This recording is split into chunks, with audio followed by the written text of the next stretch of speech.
think it's clear that the voters sent a message, which is they want us to focus on the economy and jobs and moving this country forward. They're concerned about making sure that taxpayer money is not wasted, and they want to change a tone here in Washington. Welcome back to Harvard. That was President Obama after meeting with his cabinet earlier today. The president tried to create a positive storyline yesterday when he referenced Bill Clinton's own experience getting beaten those midterms in '94, then coming back strong. But can he draw upon those lessons learned by Clinton? Can he generate a backlash against Republicans and retake the high ground? U.S. Democratic Congressman Jim Moran of Virginia vigorously supported the President Obama program all the way, including health care and the stimulus bill and Wall Street regulation, the whole works, and he got reelected with it. And Mark Penn advised Bill Clinton in the wake of his party's devastating midterm election. So we got two great experts here. I want you to go back to you must be thinking what it was like to face a shell-shocked President Clinton after '94, after losing 52 seats, and coming to him with a, he did look around. He did look to you. He looked to some other people. What was that like, and what value does it have today? That recognition. The president looks like he's been hit hard. Well, I don't think this really hit President Clinton for some time. So to look at him yesterday, I don't think is right. He's going to have to sort it out as President Clinton did. President Clinton was determined to move his administration back to the center, retake the White House where he felt he was isolated, change virtually anything that was necessary to move the country forward and show that he was the kind of president that people elected him for. And that's what happened. He improved the economy, he balanced the budget, he did welfare reform. By the end, everyone said the election was easy. How would he have been different if he had gotten a good return in '94, if he hadn't been hit hard? Would he have been a different president, a better president, a worse president? Well, I don't think he would have retooled the White House. I don't think he would have retooled the policies. I think he would have then gotten an incredible shock 2 years later. Look, the truth of the matter is in this election, President Obama saw the truck coming for months and months here. So why didn't they move out of the way of the truck that was coming? Why didn't they take taxes off the table? Why didn't they do something about the deficit? Why don't they focus on Midwestern jobs? That could have been done. This was not a surprise. For Bill Clinton, it was a surprise. I'm going to talk tonight about Midwestern jobs. Congressman Moran, you're a progressive, moderate progressive, I guess. And do you think that your part of the party would be happy if the president said, I'm not going to fight like hell against tax cuts for the very rich, for example? Of course not. Of course not, because we can't afford it. Actually, the truth be told... But you'll fight the good fight again, right? Yeah, okay. I mean, I'll he sounds like he's ready to compromise. He's saying what he really wants are those middle-class tax cuts, and he's willing to negotiate from there. He isn't obsessed with denying people at the top their tax cuts. You know, but we don't give him up. What he could do is say, look, I'm going to extend them for another 2 years, all of them. But then this is what we're going to do. We're going to tax millionaires at a higher rate than people making $250,000.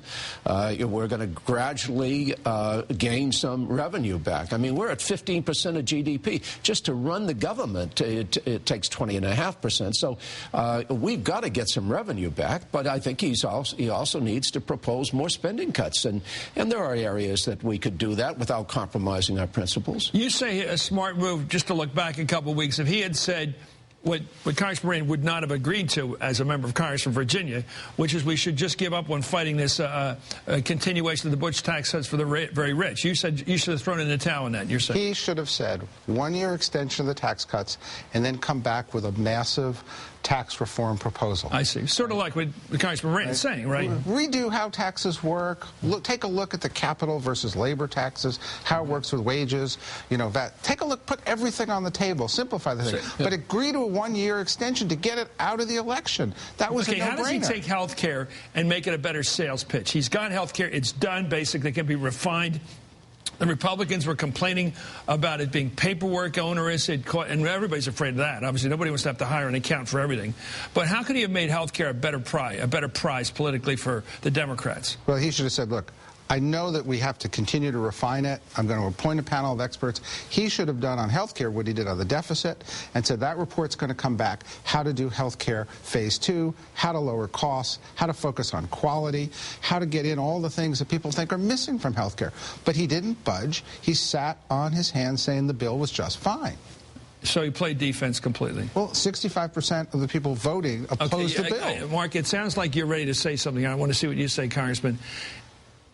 When he lost 52 seats Bill Clinton, probably the greatest politician of our time, I would argue.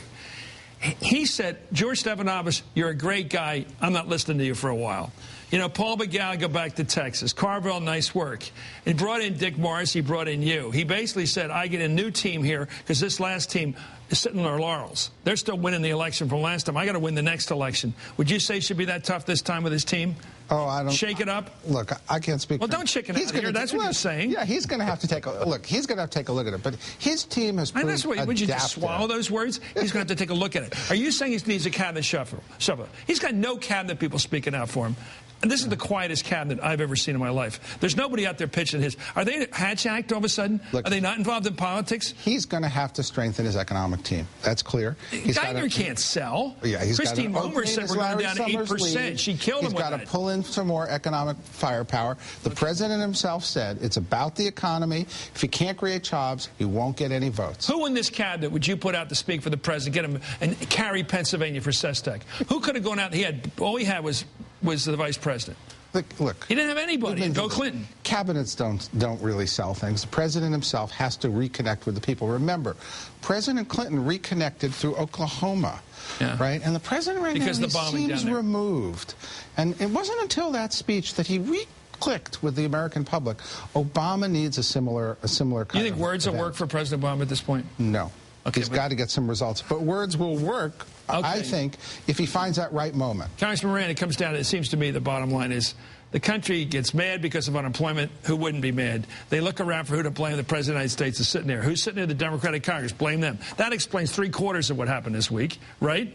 Yeah. So what are we going to do about the economy between now and 2012 that's going to change it? Isn't that the objective thing that has to be changed, not the PR, speeches? And I can't imagine what the Republicans are going to be able to do in any substance to improve the economy. The problem is that to be competitive, it has to be a knowledge-based economy, as you know, Chris. Do you know, over the last decade, 39 nations gained ground against the United States in terms of economic competitiveness? You know where we've placed in terms of the quality of K through 12 public education in math and science? 48th. And it gets worse. Is that why we aren't selling in the world? Yeah, of course it is. We're not as economically competitive. Our school system is 12th in the world. So can he win? Can the Democrats win with education push? I think he's got a great plan there. Why isn't the president out on innovation, education, competitiveness, and open markets? He needs a comprehensive economic strategy, not just stimulus. Are you in the door? No, I'm not in the door. Okay, thank you, guys. We got to go. Congressman Jim, please come back again and again. Mark Penn, new member of our team here, as far as I'm concerned.